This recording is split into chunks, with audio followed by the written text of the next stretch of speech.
भाजपान आतां मेरेन 34 जाण उमेदवारांची यादी जाहीर केल्या आनीक 6 जाणांची उमेदवारी यादी जाहीर जावपाची आसा।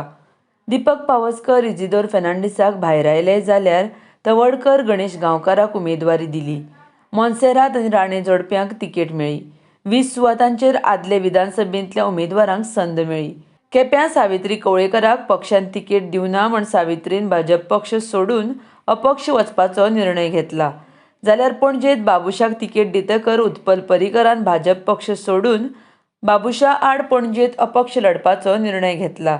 जाल्यार मांद्र्यात पार्सेकरूय पक्ष सोडून अपक्ष वेंचणूक लडोवपाच्या वाटेर आसा। तशेंच बाबू आजगांवकाराक पेडणेंतल्यान मडगांव उमेदवारी दिल्या। काणकोणांत रमेश तवडकराक उमेदवारी दितकर विजय पै खोत आनी इजिदोर पिकार जाल्यात।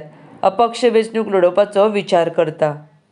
भाजपान जाहीर केल्ल्या 34 उमेदवारांची नांवां अशीं आसा। सांखळेच्यान मुखेलमंत्री डॉ प्रमोद सावंत, मांद्रेच्यान दयानंद सोपटे, पेडण्यां प्रवीण आल्लेकार, थिवी निळकंठ हळर्णकार, म्हापशां जोशुआ डिसुजा, शिवोले दयानंद मांद्रेकार, साळगांवां जयेश साळगांवकार, पर्वोरे रोहन खंवटे, हळदोण्यां ग्लेन टिकलो, पणजे बाबूश मोन्सेरात, ताळगांवां जेनिफर मोन्सेरात, सांतांद्रे फ्रांसीस सिल्वेरा, मया प्रेमेंद्र शेट, पर्यां दिव्या राणी, वाळपय विश्वजीत राणे, प्रियोळच्यान गोविंद गावडे, फोंड्यां रवी नायक, शिरोड्यां सुभाष शिरोडकार, मडकय सुदेश भिंगी, मुरगांवां मिलिंद नायक, वास्को कृष्णा साळकार, दाबोळे मोविन गुदिनो, नुव्या दत्ता बोरकार, फातोड्ड्या दामू नायक, मडगांवां मनोहर आजगांवकार, बाणावले दामोदर बांदोडकार, नावेली उल्हास तुयेंकार, कुंकळ्ळे क्लाफासियो डायस,